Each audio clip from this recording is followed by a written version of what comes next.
Hai guys, kembali channel gua Halim Ucti. Kali ini kita akan menceritakan sebuah kisah horor yang berjudul Panggilan Sumur Tua. Kisah ini menceritakan seorang gadis yang bernama Ayla, berusia 22 tahun yang bekerja di kedai kopi. Gak usah lama-lama, langsung aja kita masuk ke dalam kisahnya. Bagian 1. Suara dari dalam tanah. Malam itu, langit di desa Tunggal Sari dipenuhi awan hitam pekat. Petir menyambar sekali-sekali menerangi pepohonan tua yang berdiri seperti raksasa bisu di pinggiran desa. Udara terasa lembab dan berat seolah menyimpan rahasia yang hendak meledak kapan saja. Ayla, gadis berusia 22 tahun, baru saja pulang dari warung kopi tempatnya bekerja. Ia melewati jalan setapak yang membelah sawah gelap. Sambil sesekali menoleh ke belakang, tidak ada siapa-siapa. Tapi perasaannya tak tenang sejak keluar dari warung. Langkahnya cepat setengah berlari. Desa Tunggal Sari memang dikenal angker, terutama di bagian ujung desa. Tempatnya berdiri sebuah sumur tua yang sudah puluhan tahun tak dipakai. Tapi menurut warga, sumur itu dikutuk. Konon pernah ada wanita hamil yang dilempar hidup-hidup ke dalam sumur itu oleh suaminya karena cemburu buta. Sejak saat itu, suara tangisan dan jeritan perempuan kadang terdengar di dalam sumur. Terutama saat malam Jumat Kliwon. Ayla tak pernah percaya tahayul, tapi malam ini, entah kenapa ia merasa dipanggil oleh sesuatu. Bukan suara keras, hanya bisikan halus seperti desir angin yang membawa namanya. Ayla. Ia berhenti mendongkak, tak ada siapa-siapa.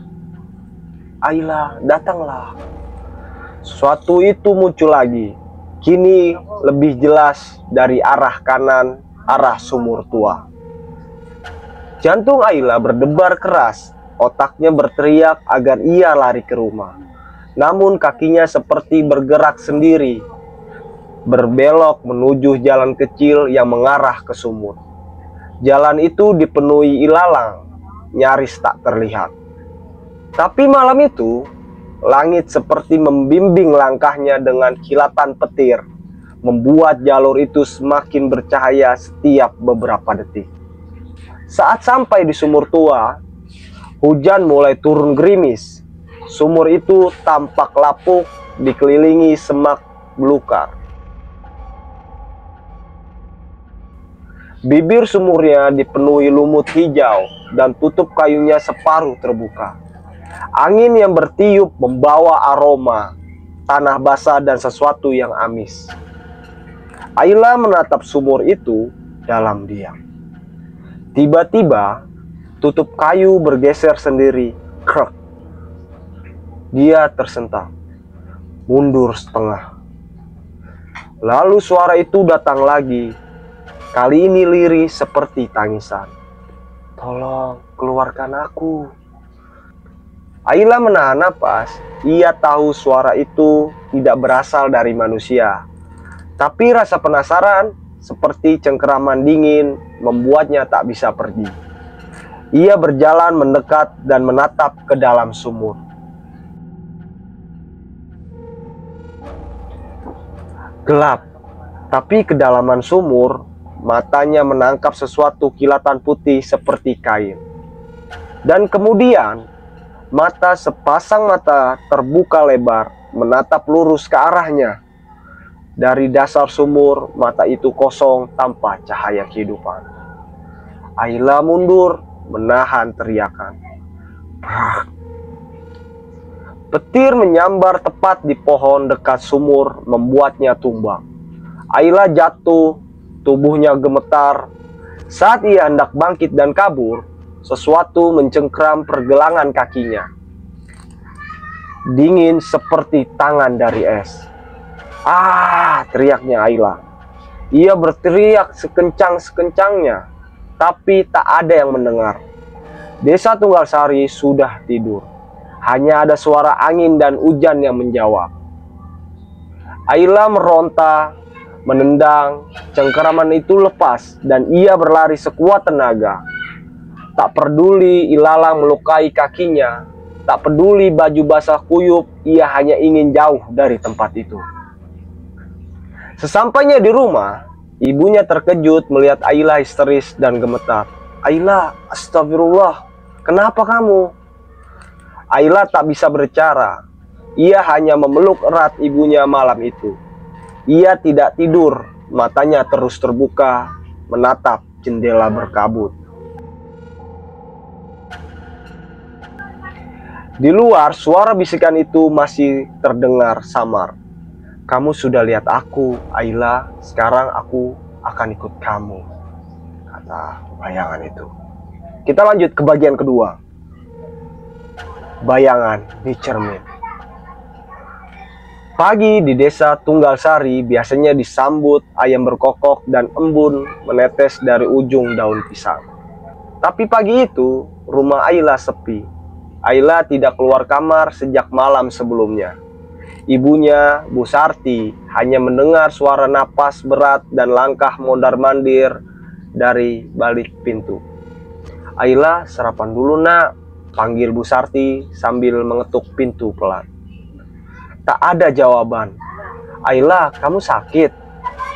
Masih tak ada suara. Namun tiba-tiba terdengar bunyi krek dari dalam kamar, seperti kursi kayu yang digeser.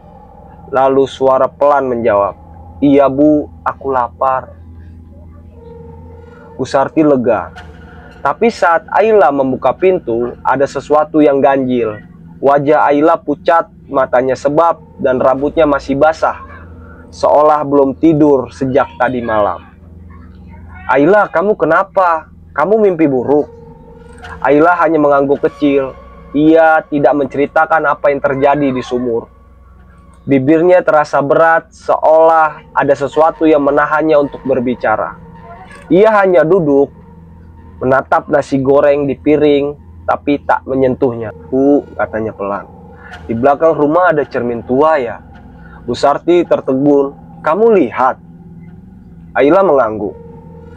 "Cermin itu peninggalan nenekmu sejak kamu kecil. Ibu udah menutup dengan kain putih, takut kamu mainin." Ayla mengunyah perlahan. "Tapi semalam aku mimpi. Di cermin itu aku lihat bayangan perempuan pakai kebaya putih. Rambutnya panjang banget. Dia berdiri di belakangku, tapi waktu ku toleh, dia nggak ada." Bu Sarti meletakkan sendoknya. "Jangan dibuka lagi ya nak. Itu cermin bukan cermin biasa." Ayla menelan ludah.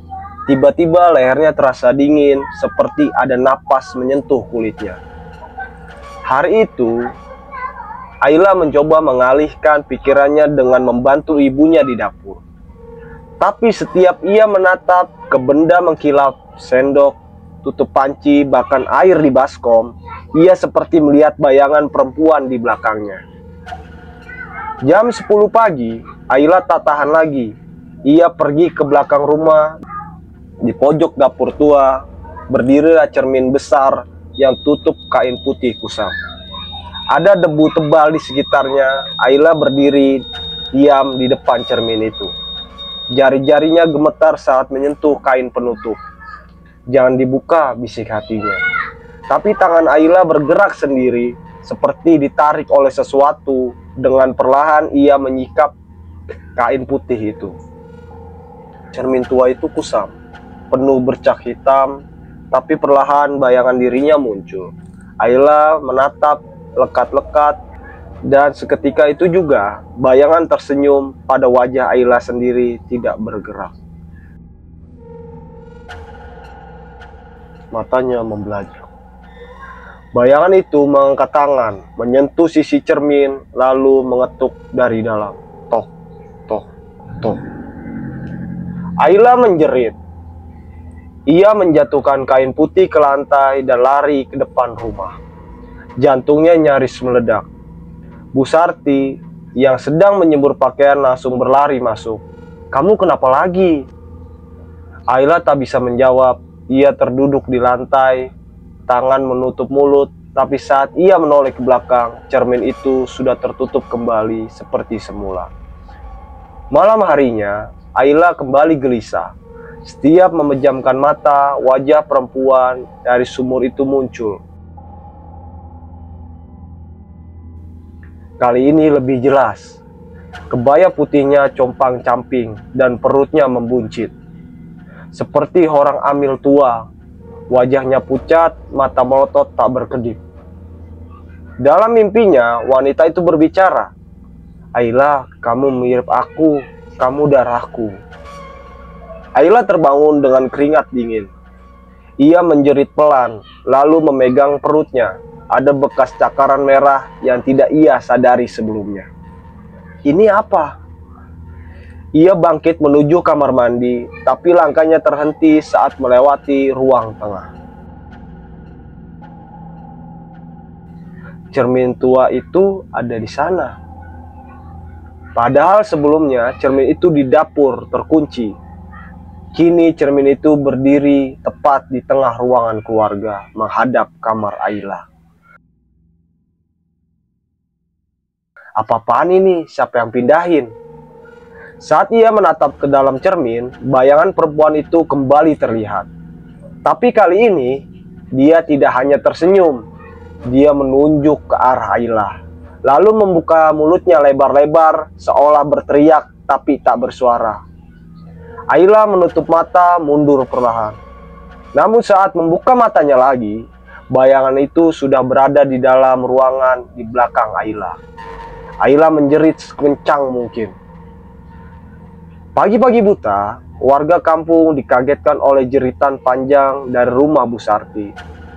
Beberapa tetangga berlarian ke sana. Mereka menemukan Ayla pingsan di depan cermin besar dengan luka goresan di lengannya dan bekas tangan mencengkram di lehernya. Cermin itu pecah di bagian tengah. Saat Bu Sarti memeluk Ayla dan membangunkannya, Ayla hanya sempat berkata satu kalimat sebelum kembali tak sadarkan diri. Dia mau lahir dari cermin itu. Kita lanjut ke bagian ketiga, nama yang terlupakan. Ayla belum sepenuhnya sadar ketika membuka mata. Ia terbaring di atas kasur, dikelilingi aroma minyak kayu putih dan bau dapur samar. Cahaya matahari menembus jendela, menyilaukan pandangannya. "Ibu," bisiknya. Bu Sarti duduk di sisi tempat tidur, memegangi tangan Ayla dengan lembut. "Kamu mimpi buruk lagi, Nak?" Ayla menggeleng pelan. "Bukan mimpi, dia datang, Bu, dari cermin itu." Bu Sarti terdiam, matanya menatap nanar keluar jendela. Ayla melanjutkan dengan suara gemetar. "Dia bilang dia mau lahir, tapi aku gak mengerti maksudnya."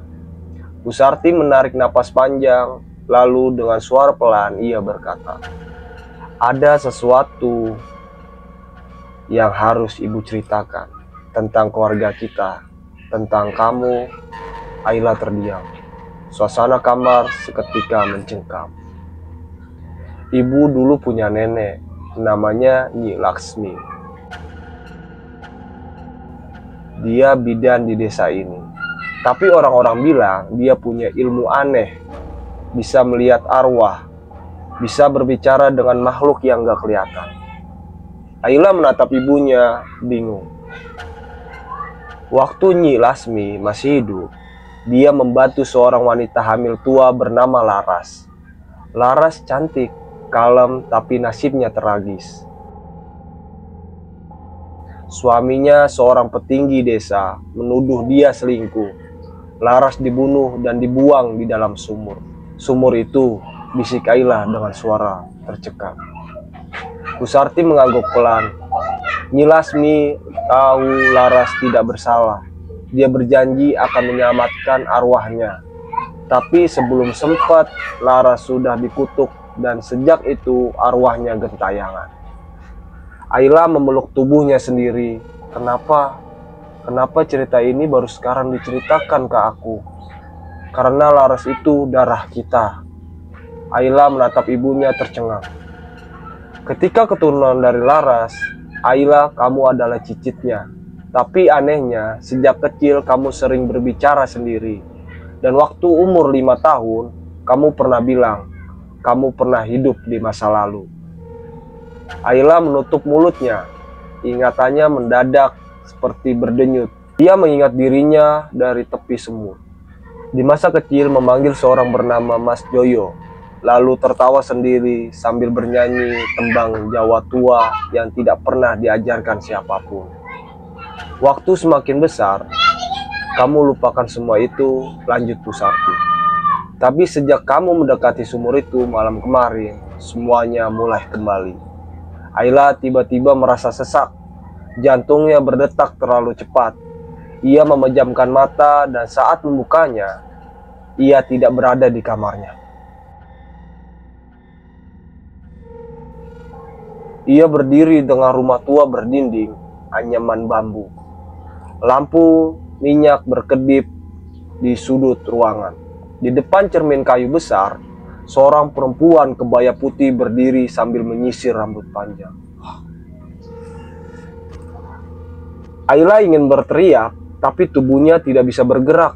Ia hanya bisa melihat dari sudut pandang perempuan itu. Ia sedang melihat dirinya sendiri, tapi bukan sebagai Ayla, tapi sebagai Laras. Tiba-tiba pintu terbuka. Seorang pria datang dengan mata merah membara. Kau selingkuh? Laras, aku dengar dari warga. Tidak, demi Tuhan, aku tidak pernah. Tampar mendarat, Laras terjatuh. Aku malu. Anak ini bukan anakku ya. Tangis Laras pecah. Mas Joyo, tolong dengarkan aku. Anak ini anak kita. Aku tak pernah selingkuh. Tapi pria menariknya keluar, menyeretnya ke sumur. Laras berteriak, meronta, namun tak ada yang menolong. Maafkan aku, anakku, lalu gelap. Ayla kembali sadar dengan jeritan tak tertahan. Tubuhnya berkeringat, napasnya mengap-mengap. Pusarti panik. Ayla, Ayla. Ayla hanya menatap ibunya dengan mata kosong. Bu, aku melihat semuanya. Aku Laras. Sore harinya, Ayla duduk sendiri di beranda. Menatap langit yang mulai jingga. Ia merasa separuh dirinya bukan dirinya lagi. Di dalam hatinya, suara perempuan itu kini jelas. Bukan lagi suara asing, tapi suara yang terasa familiar. Suara dirinya dari kehidupan lampau. Sambil gemetar, Ayla menulis di buku catatan kecil.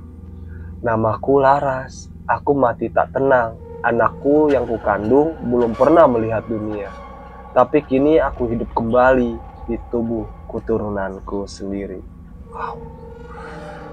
Wah, serem banget guys. Si Ayla ini dimasukin oleh tubuh Laras ya. Kita lanjut ke videonya. Dan di balik jendela kaca rumahnya, bayangan Laras berdiri tersenyum. Bukan dengan wajah menyeramkan seperti sebelumnya, tapi penuh rindu dan amarah yang belum tuntas. Kita lanjut ke bagian keempat. Lahir dalam kutukan. Langit malam itu kembali menghitam. Awan pekat menggantung rendah di atas desa Tunggalsari. Seakan menanti sesuatu yang buruk terjadi. Di dalam rumah tua di ujung desa, Ayla berdiri kaku di depan cermin. Cermin itu kini tak lagi pecah. Entah bagaimana, malam ini permukaannya kembali utuh, bersih, dan bercahaya samar. Bayangan Laras di masa lalunya muncul perlahan di balik kabut kaca. Sudah waktunya, kata Laras melalui cermin. Akhirnya semua ini, lahirlah aku kembali. Ayla memegang perutnya. Beberapa hari terakhir, perutnya membuncit pelan seperti wanita mengandung. Padahal dia tidak hamil. Dokter pun kebingungan. Tapi Ayla tahu ini bukan kehamilan biasa. Ini bukan anak dari dunia manusia. Kalau aku membiarkan ini terjadi, apa yang akan keluar dari dalam tubuhku? Tanya Ayla pelan. Bayangan Laras tersenyum. Kebenaran, dendam, darah yang tertahan. Bu Sarti berjalan mondar-mandir di ruang tamu. Wajahnya cemas, matanya sayu karena tak tidur 2 malam. Ia mendengar suara Ayla berbicara sendiri, tertawa, menangis, bahkan menyanyikan tambang Jawa kuno yang tak pernah diajarkan. Saat malam semakin larut, suara gamelan halus mulai terdengar. Bukan dari televisi, tapi dari dalam rumah. Bu Sarti mendekat ke kamar Ayla. Pintu terbuka sedikit, ia mengintip, dan darah terasa berhenti mengalir. Ayla sedang duduk bersila, mengenakan kebaya putih. Di belakangnya, api kecil menyala tanpa sumber. Mulutnya menggumam, darah manis, tumbal suci, muncullah engkau dari bumi. Tangis laraku biar menjadi bayi kutukan yang akan mengganti. Bu Sarti masuk dengan panik. Ayla, hentikan ini. Laras sudah mati. Jangan biarkan dia merasukimu. Ayla menoleh. Tapi dengan menatapnya bukan Ayla, tapi wajah Laras. Matanya tajam, bibirnya tersenyum miring. Sudah terlambat. Kau sembunyikan aku bertahun-tahun, tapi darah tetap mencari jalannya. Tiba-tiba lantai kamar gemetar. Tiba-tiba lantai kamar bergetar. Cermin di belakang Ayla memancarkan cahaya kehijauan. Dari dalamnya muncul bayangan sosok pria samar. Tapi Bu Sarti mengenal wajah itu. Joyo, bisiknya gemetar. Suami Laras, leluhur membunuh yang memulai kutukan. Bayangan Joyo muncul bukan untuk menolong, tapi menyaksikan kelahiran kutukan yang dulu ia ciptakan. Ayla melihat, menjerit seperti perempuan hendak melahirkan. Tangannya mencakar lantai, tubuhnya kejang, darah mulai merembes dari lantai. Bukan dari tubuh Ayla, tapi dari dalam cermin. Sesuatu sedang keluar, sesuatu yang tertahan selama puluhan tahun. Di luar rumah, angin berputar kencang, petir menyambar tanpa henti. Warga mulai keluar rumah, mengintip dari balik jendela. Mereka melihat rumah Bu Sarti diterangi cahaya aneh, seperti korban api dari dalam. Ada suara tangisan bayi, tapi bukan tangisan biasa, serak, berat, dan menggema seperti dari dalam gua. Kembalinya ke dalam kamar, Bu Sarti menangis sambil memeluk tubuh putrinya yang terluka lemah. Tapi cermin di belakang mereka retak, dan dari dalam merangkak sosok bayi. Tubuhnya merah kehitaman, matanya kosong. Bayi itu tidak nangis, ia tertawa. Bu Sarti mundur dengan ngeri, tapi Ayla membuka mata, kali ini dengan tatapan manusia biasa. Ia melihat bayi itu dan mengerti, itu anak Laras. Katanya pelan. Anak yang tidak pernah lahir. Bayangan Laras muncul satu kali lagi di cermin. Kali ini dengan wujud sempurna. Wajahnya tenang, air mata mengalir. Ia menatap Ayla dengan penuh terima kasih. Terima kasih, kamu telah menyempurnakan kelahiranku. Kutukan berakhir, aku bisa pergi. Dengan senyum terakhirnya, bayangan itu memudar.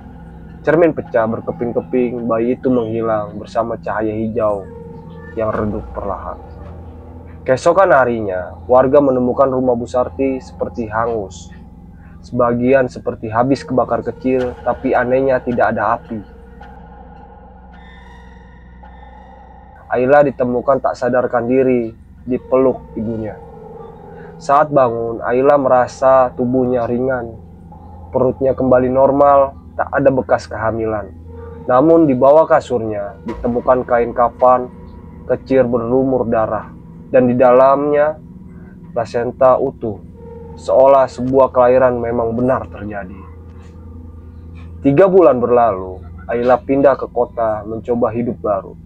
Tapi setiap malam Jumat Kliwon, ia masih mendengar bisikan kecil dari dalam cermin kamarnya. Terima kasih Ayla, aku bebas.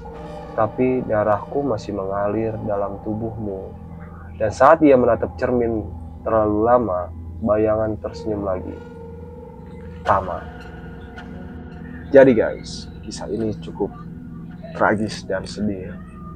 Karena seorang wanita yang dituduh oleh suaminya selingkuh, dan akhirnya suaminya pun emosi dan menyeburkan dia ke sumur tua, dan akhirnya arwah dari seorang perempuan itu gentayangan. Oke, terima kasih telah lihat video gua. Jangan lupa like dan subscribe. Thank you. Dan kembali ke video selanjutnya.